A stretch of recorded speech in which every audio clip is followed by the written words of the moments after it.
Hey, what's up, Vox and Hops heads? I'm Matt, the vocalist of Cryptopsy and the host of the Vox and Hops Metal Podcast, brought to you by Talent Media and Evergreen Podcasts, where I sit down with fellow metal musicians, talk about their lives, music, and craft beer. I hope you've been having a glorious week. I most certainly have been. I'm even more stoked because today, December 17th, is the day of Heavy Montreal Presents Vox and Hops Brutal Montreal. That's right, the first edition of a true metal and beer festival is happening tonight in my hometown of Montreal at Corona Theater. Performing tonight, we have my band, Cryptopsy, alongside my friends in The Agonist, The Great Sabatini, Necrotic Mutation, and Burning the Oppressor. All night long, you'll be able to enjoy amazing beers from some of Quebec's best microbreweries, such as Brasserie Mutoïde, Brasserie du Bas-Canada, Sir John Brewing Company, 5e Baron, and Brasseur de Montréal. I just can't wait to stand on that stage tonight, look out at a crowd of amazing metalheads in my hometown enjoying life, metal, and craft beer. I am so excited. Before we jump into today's episode, I'd just like to ask you to follow the Vox and Hops Metal Podcast on the podcast platform of your choice. But more than that, I'm also asking you to tell a friend about the podcast. If there's someone in your life that you would love to attend Brutal Montreal with, let them know that the Vox and Hops Metal Podcast exists. You can tell them that there are over 300 episodes with some of the world's best metal musicians for them to discover on their favorite podcast platform. If you would encourage one of your friends to become a brand new Vox and Hops head, that would be something that I would truly appreciate. Now, today's episode is a special one. It's sort of become an annual tradition. It's the third year in a row where I sit down with my bassist, Oliver Pinard, the bassist of Cryptopsy. He also plays for Cattle Decapitation, Akurion, and Vengeful. Get ready, everyone. This is our top 10 metal albums of 2021 episode. This is Vox and Hops episode number 315.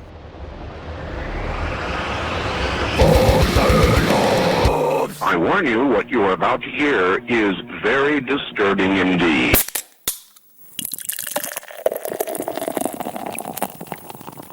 Hey, what's up, everyone? Today I'm back with my bassist, my brother, my friend, Oliver Pinard of Cryptopsy, of course, of Cattle Decapitation, of Vengeful, of Akurion, of many projects, because he's a guy that just likes to play bass with everyone because he's so cool and fun. This is the third year in a row that we do this. This is the top 10 collab episode, our top 10s that we're gonna attack and showcase to each other because of the pandemic. We sadly have not even, I don't think we've hung out the whole goddamn year. Nope, not at all. First off, how are you? Let's start with that. I'm good. It's been a fucking crazy year, but no, I'm fine. I'm stoked to start touring again next year, and I'm looking forward. You'll be back to where you are meant to be. But something cool did happen this year. That's you ended up working at the coolest microbrewery here in Montreal, Microbrasserie. Let's talk a little bit about that. Talk to me about working at one of the coolest breweries. Are you still excited when they release really cool beers, or are you just bored of it now? No, it's super exciting, actually, and it's cool because I'm working with my friends, with Alex, Seb, Vince. For people who don't know them, it's Alex from Despise Icon, Seb from Iron Dissonance, and the brewer is Vince from The Last Felony. Hell yeah. So we are the metal crew. It's pretty badass. And yeah, number one brewer in Canada. It's pretty fucking badass. It's pretty fucking badass. Yep. Vox and Hops is all about hanging out with my metal friends, talking about their lives, music, and craft beer. Before we jump into our top 10s, let's hear what you're drinking. It looks delicious. So what do you got on your side there tonight? Hold on, I don't even remember what it is. He's getting up. He's walking over.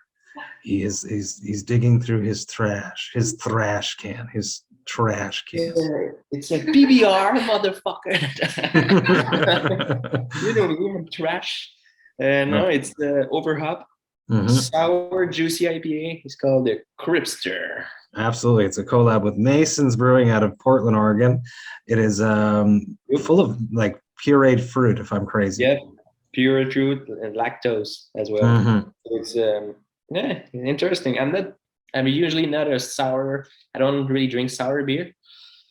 It's pretty fucking good. So it's really juicy. It's actually one of the first beers that I had from OverHop when I met them for the first time at Chambly many years ago, probably 2-3 years ago. On my side, I'm going to be drinking an old familiar beer of ours that I just luckily happened to get my hands on again today, actually. So I'm very happy about that. Shout out to Sherry for being my mule and bringing me this amazing beer. This is Crisptopsy's Pilsner Supremacy, 4.8%. New World Pilsner. It's been double dry hopped with Mosaic hops. Mad shout out to Drew for keeping this beer alive. I'm going to pour this out, and let's just jump straight into it. Number 10, what is your number 10 album of 2021? Number 10 is pretty hard, but okay, I'll go with it's a band called Harakiri for the Sky. The album is called Maher. I'm not sure if I pronounce it right. Mm-hmm. Maher. It's all for those who don't know, this band is like a post black metal, hardcore ish kind of. It's like a black metal version of Gojira, basically. It's super melodic, there's a lot of feeling and emotion in their song, so that's probably why I'm hooked to it. It's pretty good. It's not just like blast beat and like guitar, like whatever. There's a lot of feeling and atmosphere. So yep, Harakiri for the Sky. Harakiri for the Sky. I had the vocalist on the podcast, and it was actually the day after that his album came out, and he was still partying. No way. I swear. And he was like sitting on the floor in a bathroom because he was in some person's apartment or something. It was a good conversation, but he was a bit inebriated. What? Really? For those that haven't listened to that episode, you can go back and check it out. I do like that album. Lots of post-rock vibes. Post-rock. A soundtrack almost approach to writing music. Always a concept and slightly depressing, but super fun nonetheless. Yeah. Slightly depressing. My number 10 is completely in a different area than yours, much less depressing, hardly even metal.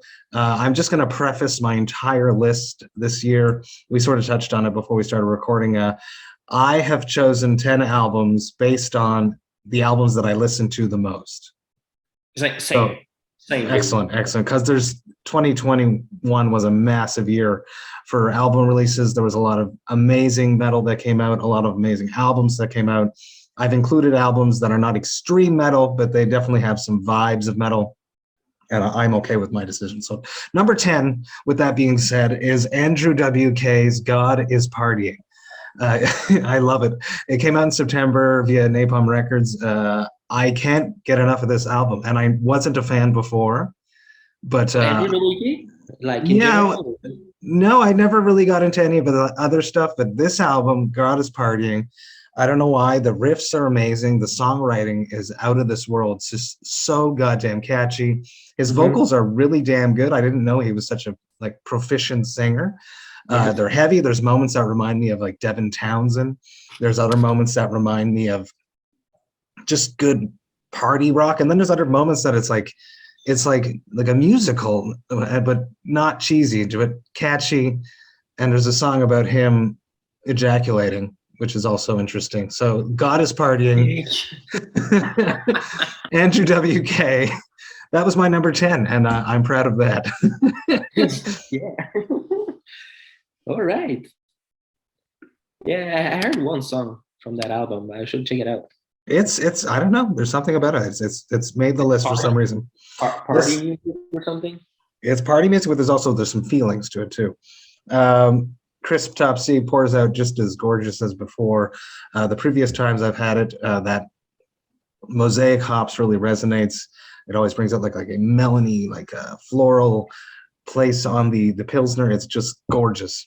Number 9, Ali, give it to us. God. 9. All right. So this one's going to please the death metal fans, because number 9, it's Aeon. With the album God Hands Here. Finally, they're back finally after almost 7 years, I think, or so. It's been a while since they released an album. So always been a fan of Aeon, like super straightforward death metal. It's pretty fucking intense, like blast beat. If you love blast beat, you're gonna love this album. Like for fans of, I will say, if you love like Eight Eternal, the Trio, stuff like that, like relentless death metal, check it out. So it hit the spot. It hit the spot. It's exactly what you expected from them. But Yeah, that made you. That was a happy moment. No. There's no happy moment. No, I mean like you as a fan of Aeon, and then you visited this album. You had the anticipation towards it. Mm-hmm. It came out. You experienced it, and you were satisfied. You weren't disappointed. Oh, it was exactly what I wanted from them. So it's perfect. I'm not disappointed at all. It's maybe more. They gave me more than I wanted actually, because it's really fucking good. Like I would say I love it better than the previous two, which I really liked. So yeah, amazing. And here, check it out. Love it. Number 9, my number 9 is a band that I love. I'm not surprised to see it on this list. If anyone knows me, they will not be surprised. Amun-Ra, Der Duren, June 25th, it dropped via Relapse Records. Huge Amun-Ra fan I have been since we toured together. Yep. We were doing a summer festival tour, and out of all the people to show me a band that I actually really fell in love with was Eric Sanchez, who was out on tour with us as a photographer, as a tour manager, mostly a tour manager, mostly a tour mother that would take care of us because he likes to do that. And he knows that I love post-metal, so he introduced me to Amun-Ra. Der Dorn is at number 9 because I feel like it's a very slow record. If it was a bit more intense, it would probably find itself higher up on my list. But the same vibe is there. They're a lot more melodic than they used to be. But it's an experience. And a lot of these albums that are on my list are an experience. I love listening to albums. I don't listen to singles. I don't like that. It's something that takes you on a journey. It's very dark and depressing. But when that hits and it's heavy as goddamn all hell, I absolutely love it. I feel like the album sort of peters out, and it's missing like a big wrap up at the end to really pull it all together. For myself, I would have liked like one big last heavy song or something, but nonetheless, it's a complete, amazing, enjoyable experience. I love it. Yeah. Also, they did a song for a wrestler this year, so I'm super hyped for that. Did they? Who's that? I didn't even hear that. They did a song for people who know WWE. The wrestler's name is Aleister Black, but now your boy, yeah. My boy Aleister Black. Yeah. So Amun-Ra did his new entrance theme, and it's so fucking dark. It's perfect. It's really dark, and the guy is like super black metal. Like the look is perfect. So shout out to Amun-Ra for that. It's pretty cool. I think it's a good. Totally gonna check that out. Gig. It's a cool gig. Yeah. Totally gonna check that out after, because I love it. I'll send you the song. Love it. Go for it. Number 8. Where are you at? Number 8, I'll go with Whitechapel. So this is a surprise for me. When I saw it on your list, I was like, really? Okay. Yep. Have you heard it? I listened to the whole thing, yes, because I was curious to see where they were going to take it. So you have your opinion on it, and I'll throw mine in. Because it's 50-50. Like it's really brutal, and at the same time, it's very smooth and mellow. But the brutal part are really intense, like more than the previous album. It's more, there's more blast beat. There's more, it's fast music instead of just being like just heaviness, heavy blast beat. And the riff are crazy. The atmosphere, it's really nice. And on the other side, when it's clean and it's mellow, it's, in my opinion, it's fucking perfect.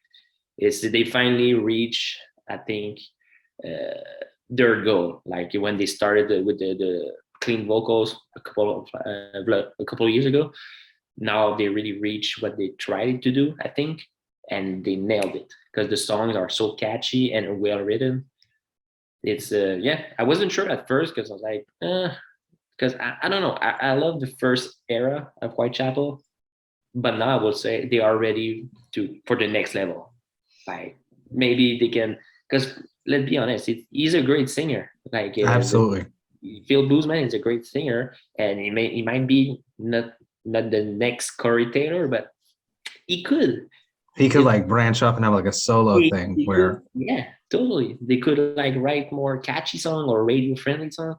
And in my honest opinion, I think it would work because they're really good. No, they're it's really like I feel it's more like they could play like a big festival, like a main stage festival or a big arena show. That would work with their new style. So good for them. I love that. I agree with lots of those points. For myself, I felt like it was very ordinary. Really? I was, especially the heavy parts. I thought it wasn't extreme enough for me. I like, and it's funny. There's not many massively extreme bands on my list, but I enjoyed the soft parts. But when it got heavy, extreme. But for what they do now, it's extreme. The contrast of it. But I do feel I feel like they have found a sweet spot of it is one band that is doing both. Versus we've spoken about this before in the past, that it's like a light switch and it's like band A. Oh, and here's band B, the heavy one. Oh, and back to band A, the clean vocal section. And I agree with that Whitechapel sort of has found this sweet spot. The transition between both parts. But the heaviness should have been heavier for me. But I do love his voice. He's amazing. And him going solo on his own, or them branching out even to open for, like who they can open for Slipknot for sure now. Yeah, for they probably could have before too, but very interesting. maybe. My number 8 is cheesy as hell, and I'm very proud of it. Love them. I put it on to clean my house, and it works. My house gets cleaned. The Night Flight Orchestra Aromatic 2 came out September 3rd, Nuclear Blast Records. Not my favorite record from them, but I listened to it a lot and I really enjoyed it. There's this song called White Jeans. It's near the end of the record. It is goddamn catchy. And I listened to it a goddamn whole bunch to get my house clean. Last year's record that got my house clean was Unleash the Archers. This year it was usurped by the Night Flight Orchestra on September 3rd once that came out. And Bjorn, you can't Bjorn's voice is so damn good. The fact that they can still write all these 80s sounding hits, and yet it's still somewhat a tad original. It's not the most original thing in the world, but it's extremely enjoyable and very, very well done. Yeah, I'll check it out. I haven't heard the new one. I heard the one before. It was so great, but yeah, I have to check it out. Night Flight. That's the Swedish band, right? Yeah, it's the super group of all the Swedes there with the singer Soilwork and Arch Enemy members, and sick. Cool. Running along to number 7. Number 7. Okay, I'll go. This one is brand new. It's fresh. It just came out. Obscura. Obscura with the Validation. I had no expectation for it, but it was like, it's perfect. It reminds me. It brings me back to when I first discovered them in 2009, because they brought back Christian on guitar and Jaron Paul on the bass, which is the ultimate bass player for Tech Death, in my opinion. Him and Forrest, for sure.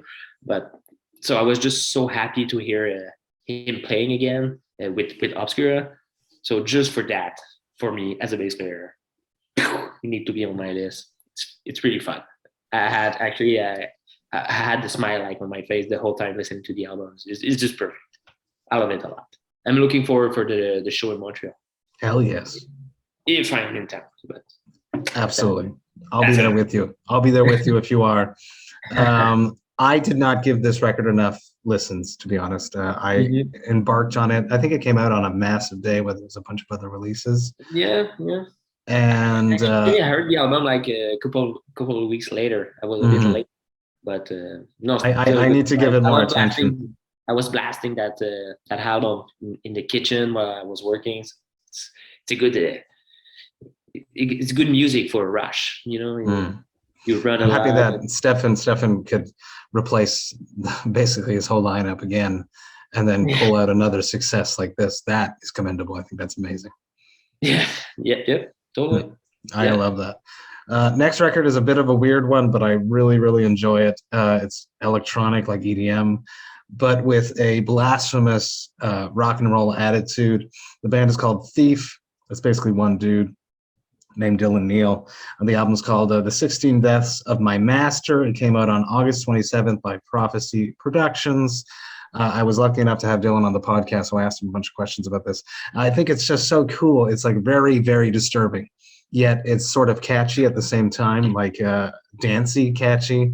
But he's saying the most blasphemous things about satanic stuff and drug addiction and very dark lyrical content and still crazy earworms stuck in your head hooks. I love it. I think it's really cool. All the weird sounds that he uses.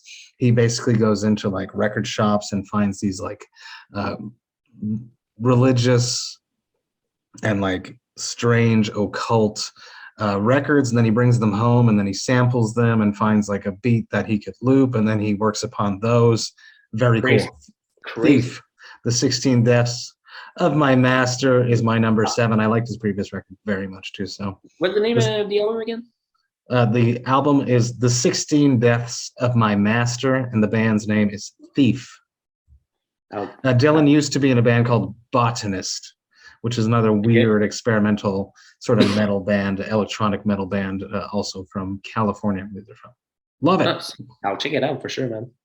Sounds cool. Number 6, hammering through this tonight. I love it. Number 6. Okay, number 6. I'll go with my boys from the Rivers of Nihil, which I know a lot of people won't agree because it's different. It's very different, but that's what I like. That's what I like about that band.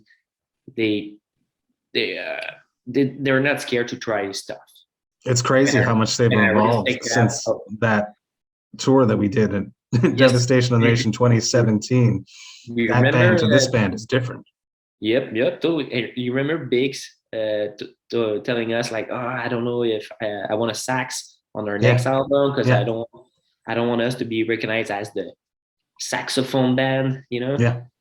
But I'm very glad they did. But not a lot. It's not like they're not overusing it. Overusing the saxophone, and they use a lot of new vocals, which I like. A lot more clean, but it's not pretty clean vocals. It's more.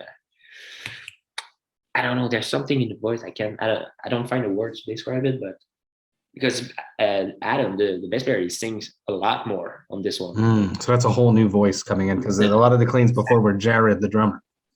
Yes, but he still sings. But Biggs now, he sings way more, and I think it's really, really cool. And I love the concept. I love the conceptual album. It's my thing. I really love it. It's very well written. I love the concept of how the pacing of the songs. It's one big journey. And I really love that. Really, I do really agree that the pacing of the album really works super well. There's another album on my list that's pretty up near the top of it, and I love it.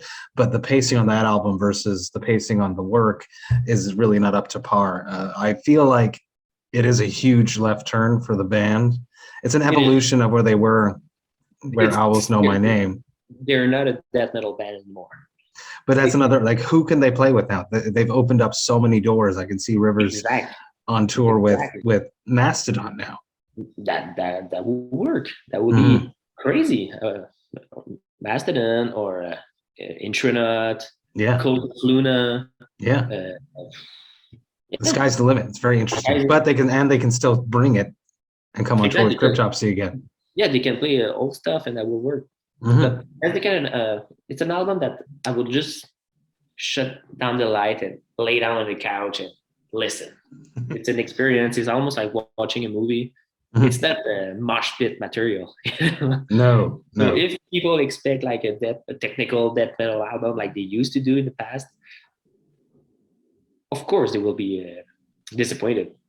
But it's pretty obvious to me that since the last album, they are trying something new, and they're trying to find their own identity, their own sound, which I think they did. 100%. They are very recognizable now. So good for them. And that's hard to do in this modern era of extreme metal. Really, so it's really hard. So very commendable. That's why I was on my list. Love it.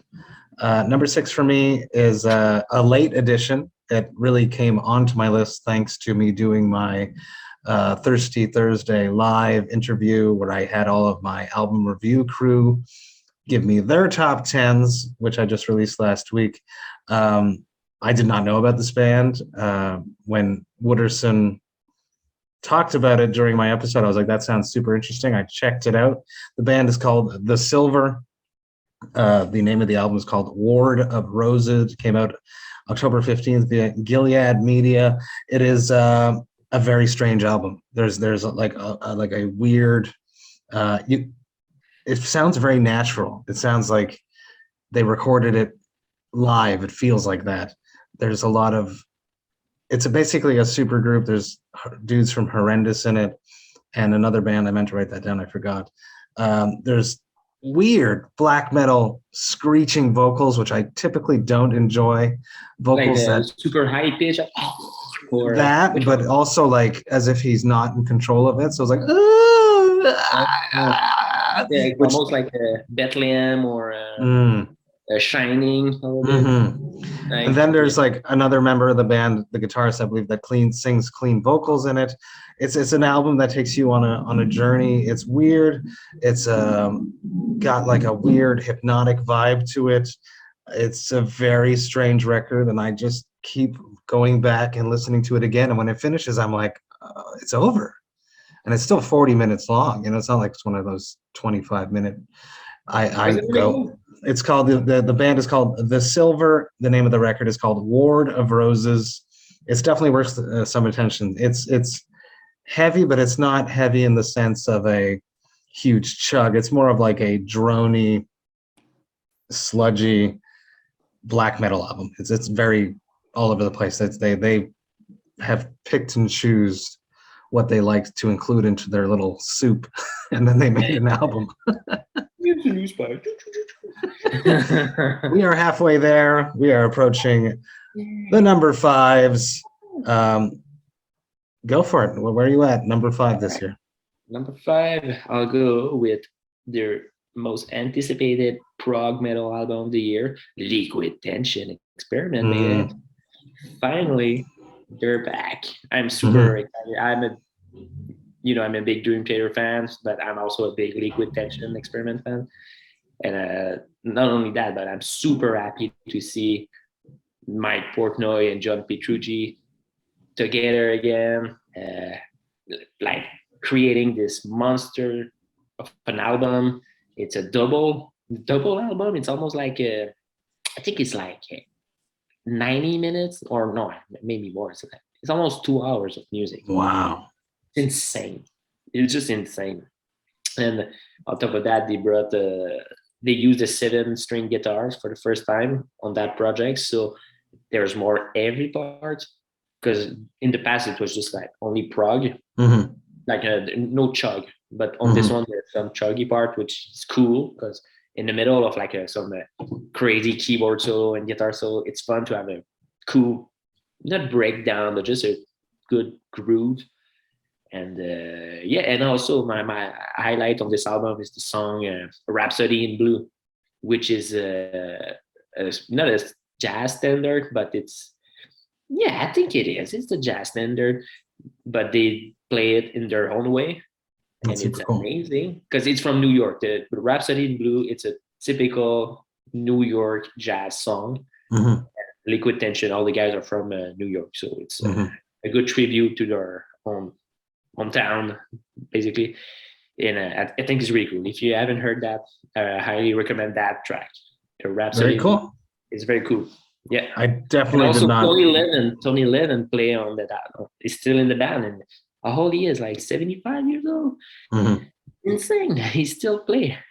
The guy he played with everyone. He's like the ultimate legend in prog. He played with Pink Floyd, King Crimson. That's amazing. Yep. So that's my number 5. So that's an album I did not listen to enough as well. And I do enjoy their previous work, so I will go and check that out. I'm excited for that already. Check that song. I will. It's a lot of music. So if you're not really into prog, it's a lot. I remember the first time when the album came out, I was like, wow. It's a lot of material to digest at the same time. And also, just a note on the side, this year, John Petrucci released his solo album. the Liquid Tension album, and the New Dream Theater. What the fuck is wrong with that guy? He wrote all those songs during the pandemic. It's insane. Somebody used their time wisely during a pandemic. Yeah, but actually, yeah, that's what he did. He mentioned it in an interview. He used the pandemic to write music. So that's amazing. Like, and this guy is just like a creative genius. Mm. Like a solo album, a double album with Liquid, and a New Dream Theater. Come on. Someone should like, hopefully some scientific. They should like check inside his brain, like try to understand what's going on, because he's out of this world. Come on. Number 5. My number 5 is something that surprised me. I was excited for it. I enjoyed their previous work. We played with them. Archfire, Bleed the Future, Seasons of Mist, October 29th. It's fucking fast, right? So It's insane. and it's technical, and Ollie's delivery is incredible. Mm-hmm. But I feel like the songs have a soul and an entity, and I feel like the band as a whole has really matured, and I don't know how much that has to do with them just actually maturing and looking at music and writing music differently, or as much as it has to do with working with Dave Otero so closely and living in the studio as you have done. I don't know what all the elements are. Yeah, I think the album is incredible. I think that the songs really have a feeling, a vibe. They're technical, but they're alive. It's not computer generated. Exactly. Yep. It has a soul, and I really, really found myself really into it, and I still listen to it, and that's why they're in my number 5 position. But they really worked hard as a band. They toured a lot, and like you said, it's not robotic. It's even though it sounds robotic at some point, but it's not. It's not, because it's raw. It's organic. They play together all the time. They are a real band, and I really respect that a lot. And I love them. Like, I love the guys. I love the band. I love the music. So I agree with you. So good pick. I love it. Number 4, Ollie, give it to us. Best albums of 2021. Number 4 or 3? No, we're number 4 now. Let me count. 1, 2, 3, 4, 5, 6, 7, 8, 9, 10. It's number 4. Okay. Shit. So I missed one. Okay. I'm gonna improvise a. Well, count how many that unless I have 11 here. No, I got 10. Okay, good. So I missed one. Well, okay. Okay, but so in this case, I'm gonna follow you with Archfire. I'll go with Take That. First Fragment. Yeah. First Fragment, we just put out like a neoclassical Take That masterpiece, which is have you heard the album? It's just every instrument shine. It's beautiful. The guitars, the bass is just out of control for us. I just gave people like a good master class. So it's always Phil Tuga and Nick on the guitars. The drum is like relentless. It's fast. It's groovy. It's actually really groovy. It's almost cheesy.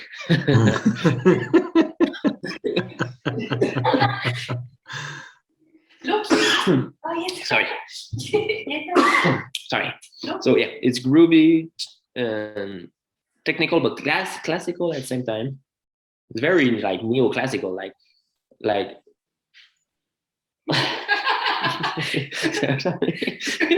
Sorry. There's no stress. C'est quoi je disais là?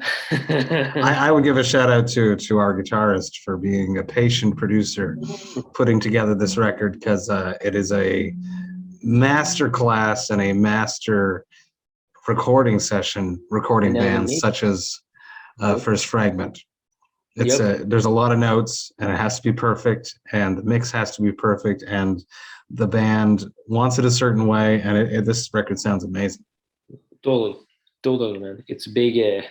I can't imagine having the contract like to do an album like that, and like, oh shit, it's gonna take a while. But Chris nailed it as he does, and as you mentioned, the final product is amazing. So yeah, good job, everyone. I love it. Number 4 for me is something that I'm not surprised is on the list because she's a sorceress, and every time she puts anything out, I just become completely obsessed with it.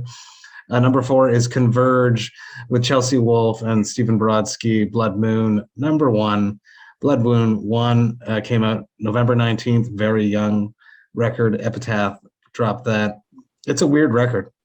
Not being a huge fan of Converge, I tried. I never really got into them. I could probably try again, and maybe I'd have more success nowadays. But Chelsea Wolfe, obsessed with her, have been for many, many, many years. Since we toured with Guar is when I discovered her, and we were riding in that van across Canada. And we had a wild party night one night, and we were like, what are we going to listen to? And I was like, put on this record. Was it the night in Regina? Yes. At the tattoo shop?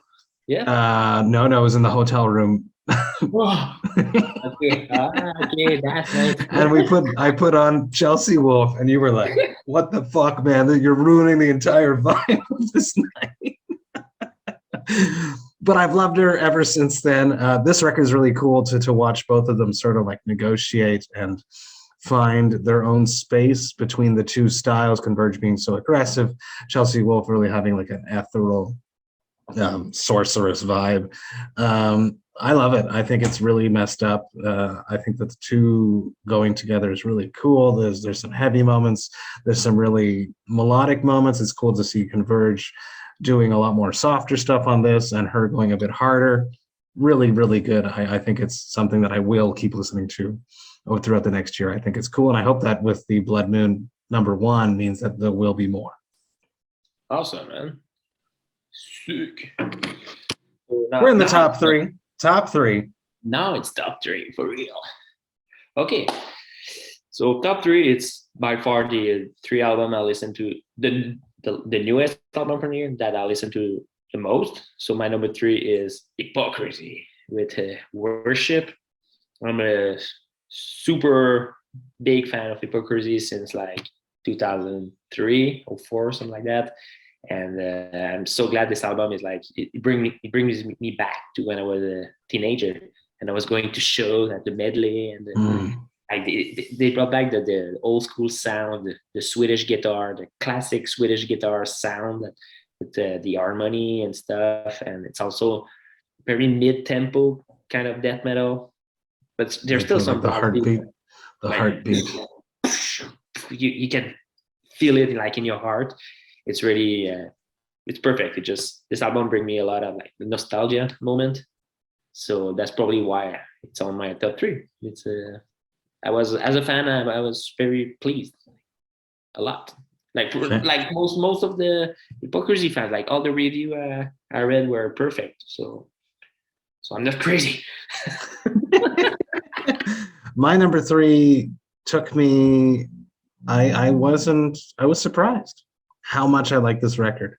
I interviewed Adam D in the summer, right after this came out, like the weekend that it came out. And I listened to a few singles. I thought it was cool, but then as I kept listening to it, as I kept getting engulfed into the record, I would like find myself like humming the songs, the melodies. I'm talking about Times of Grace, Songs of Loss and Separation. I believe it's like self-release, came out June 11th. It's just so damn good. There's just something, the Jesse Leach's vocals on it are fucking incredible. Just so fucking good. And I listened to it so much. And my wife, Jess, she was like, what is this? Because I just keep listening to it. And I was like, it's brand new. It's this new thing from the dudes from Kill Switch. And she was like, dude, I thought it came from like the early 2000s. It has like this nostalgic vibe to it. The songs are incredible. The clean vocals are amazing. The harsh vocals are catchy. The whole album it's a long album, but it flows super well and it finishes and it's like, oh, let's start it again. Number 3 for that reason. Really, really enjoyed it. And I almost forgot it. Great, huh? Times of Grace. I almost forgot it and I'm happy that I did. Oh, great. I have to check it out because been listening to a lot of Killswitch lately, so I'm like, it's definitely more mellow than Killswitch, and it has a lot more rock tendencies, but there's a lot of like dreamy post-rock elements in it, but there's definitely still some heavy chug pinch harmonics, obviously, but not as many as with Killswitch and Gate. Top two. Okay. All right, so my number two, it's my rock and roll, but not rock and roll band, but it's my big arena metal band then anyway, you get Gojira with Fortitude. It's, for me, it's an arena metal band because their songs are meant to be played for a big crowd. They're not a small band, underground band anymore. They are the next big thing, and that's for sure. And it's funny you mentioned earlier, like, I love this album because I do all my cleaning, listening to it. But that's the same with Gojira. I can blast this album and clean my entire apartment, and I will love it. Like, I don't want to be finished. I want to do it again. Make a mess, but spaghetti sauce again. Oh my god! I agree that the next level, they're definitely writing songs not for tiny venues anymore. They're writing songs to have entire arenas sing it with them, and the soundscapes that they're creating are meant to be played in huge, massive places. Yes, and they deserve that. And that's not easy. It's not easy to write in that aspect too, while remaining extreme and having their own identity. Exactly, and keeping their sound and their integrity at the same time. It still, if you close your eyes and you listen to it, it still sounds like Gojira. So it's very cool. It's like the I was about to say the pop version of Gojira, but it's not pop, but it's more catchy, like the song "The Chant." Yeah, it's very like, the first time I heard that, I'm like, I'm not sure. Same. But the more I listen to it, I'm like, okay, I can see like a big crowd singing along. I'm like, okay, they're wise. They're very wise. It must be very tedious and difficult to write music like that in a group. They must argue a lot to get to where they're at now. Yeah, I know it's not easy for us, so I can only imagine that. But when you're leading towards a more commercial sound. Here's my next number two is a band that would fit perfectly on tour with Gojira. I love this album, obsessed with it. I have been. It came out March 19th. I loved it immediately. Came out on Metal Blade Records. I'm talking about Dune, Edaman Ainka. Just a fantastic concept record. They are like the bastard child of Gojira, Opeth, Mastodon. There's some post-metal elements in it as well. It is a long album, and this is the album I was talking about before that.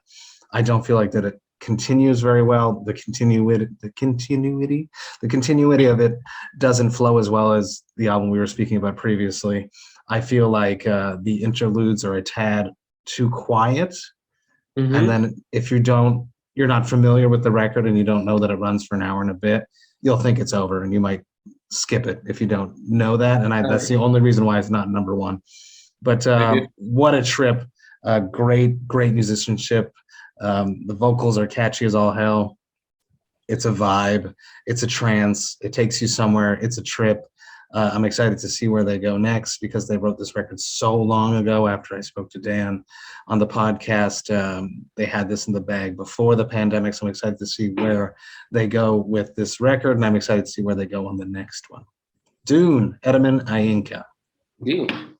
I have to check it out, man. It's a banger. I haven't heard that. Dune. They're your label mates.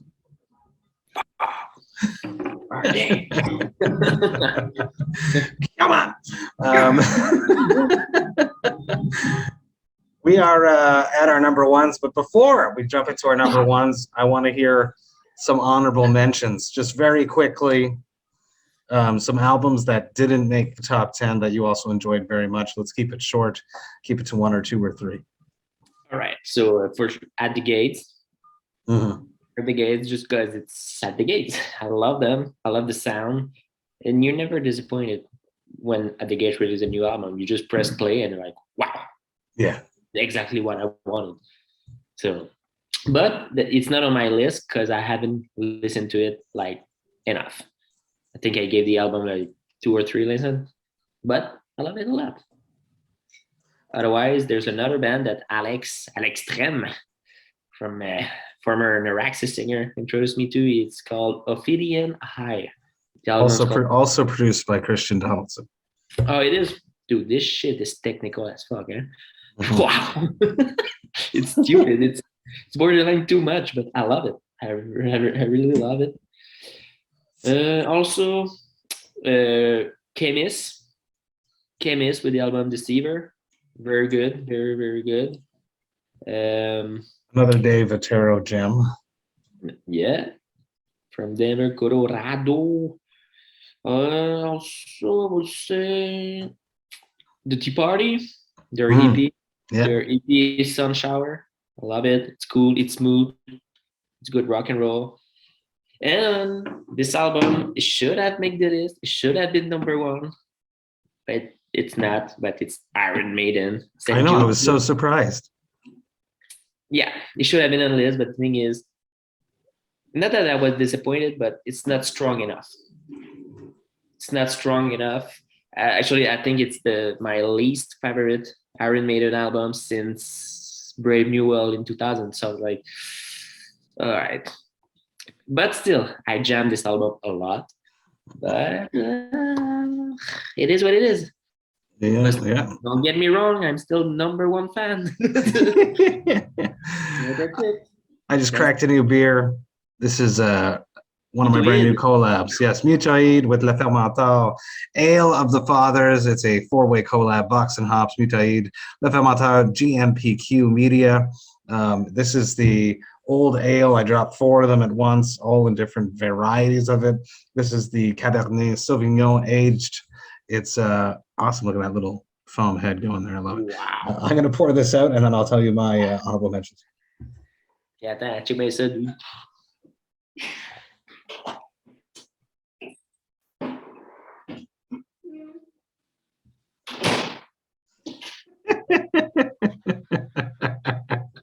I love that I don't edit the video. What do you got there? Oh, yes. You're on an OverHop night. Ouais, carrément, là. Carrément, là, je suis à mon lit. Attention, le chat. This is really cool. You can smell like each of them had their own personality. I did like the classic old ale, the dry hopped, the Cabernet Sauvignon, and the bourbon. This one really has like a winey feel to it on the nose. It's definitely more like tiny berries versus some of the other ones had a more like apple-ish, caramel, a bourbon. Obviously, really killer. Shout out to all the people involved in making this amazing brew. So stoked. Dude, some of the most metal brewers in Quebec. Mutoïde, it's my neighborhood, man. Mm-hmm. I live like 10 minutes away from Mutoïde. Really? I was very when I moved back to Hochelaga, I went to Mutoïde. I love it. I was very close to you yesterday, actually. My honorable mentions. So surprised that I like this as much as I did. Humanity's Last Breath. Yeah, Humanity's Last Breath. Just so damn good. There's dudes from Vigil de Harta, or however you say that band name. I don't know. Love the weird, slow, Meshuggah-esque, strange bends, time signature breakdowns. Love it. Gets me every single time. I can't get enough of it. What else really got me this year? The new Aborted. I feel like they had a continuation of what they had built before. Totally forgot about the new Aborted. On a Retrogore. Was Retrogore the previous one, right? No, that Terror Vision. TerrorVision. That was an excellent You continuing didn't tour interview enough with them? of TerrorVision.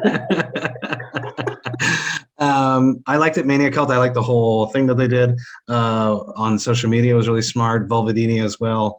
They probably won the internet. Yeah. They won the internet with the whole Bob thing. Very, very smart what Duncan did there. I thought that was very, very, very cool. I also really liked a band from the UK called Vexed, female-fronted extreme metal band. She sings, she screams. Very good. Really, really enjoyed that very much. She's extremely proficient vocally. I think she's super exciting. So definitely going to keep my eye on her. Another new metal resurgence that I really, really enjoyed. Tetchwork. You were on the album, I heard. You did some guest vocals, did you not? Who? For Tetchwork. Oh yes, Tetchwork. Yeah, I think it's cool what they're doing. So yes, I did. Actually, it was a gang vocal, so different. It was me and Travis and Josh from Cattle Decap and Ross, our I love GM. it. Yeah. We had the day off in Denver, and we were supposed to meet up with Dave for dinner. So we went at his place. He was still working. He was working on that album actually, and then he came to us and said, "Hey, before we go, can you guys come and do like a little gang vocals for Tetchwork?" We were like, "Who?" Yeah. We never heard of them, but we did. It was fun. It was actually really fun. And since then, I realized Tetchwork on social media, and oh yeah, man, they just exploded. It's crazy. They're They reached like a million tours now. Million views on their video in like what 5 days or something. It's crazy. Good for them. I'm interested in this whole new metal resurgence. Speaking about that, a classic new metal band dropped a new album on Halloween, and I can't knock it. It's fucking good. Limp Bizkit still sucks. Dude, the first three songs are fucking amazing. It's amazing. It reminds me of the old school Bizkit that we all liked. Yeah. I have to say it. That riff, dude, it's amazing.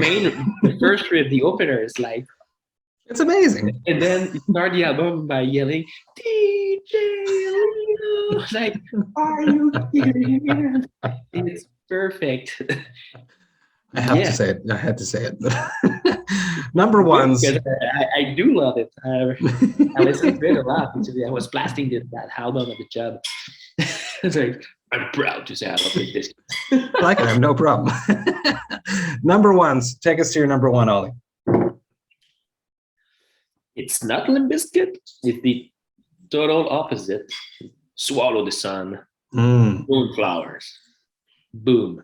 There we go. This album is beautiful. It's dark. It's there's a lot of melancholy, but not, at the time it's not depressing. It's just beautiful is the only word I have to describe this album.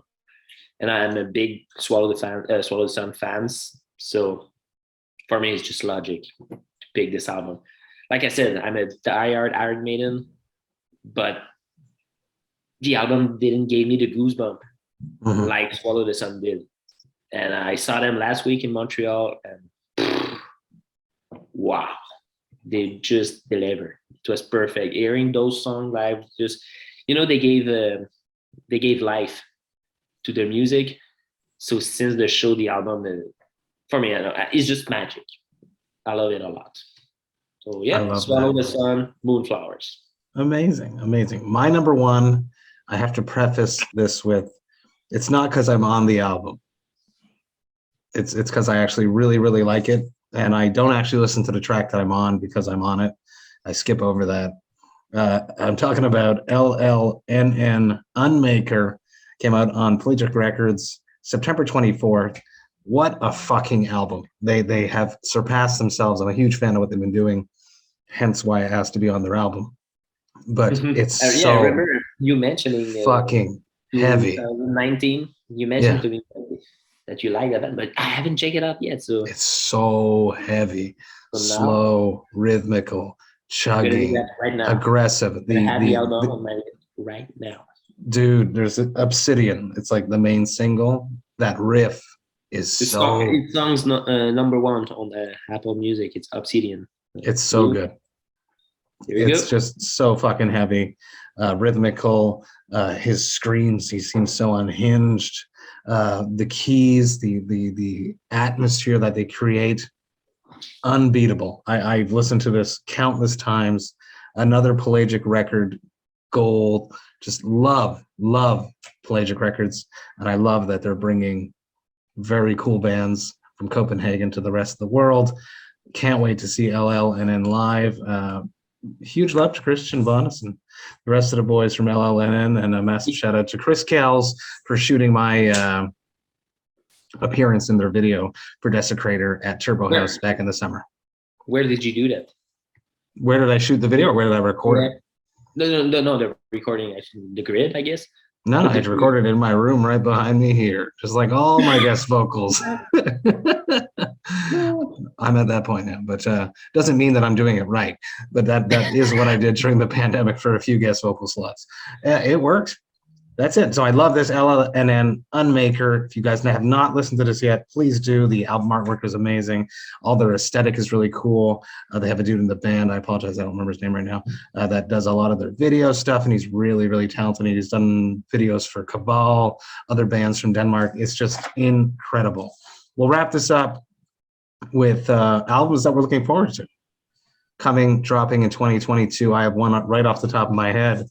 That's the new Criptopsy record. No, Yeah. Me too, man. That would be cool, but we'll see if that happens. I'm imagining, sadly, probably a little bit later. But coming out next year, that I think is going to be very exciting, is the brand new Half.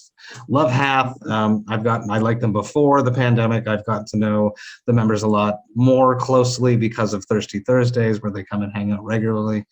Huge fan of what they do, and I'm very excited to see what they do with this new record coming out via Willowtip, I believe, in the next few months.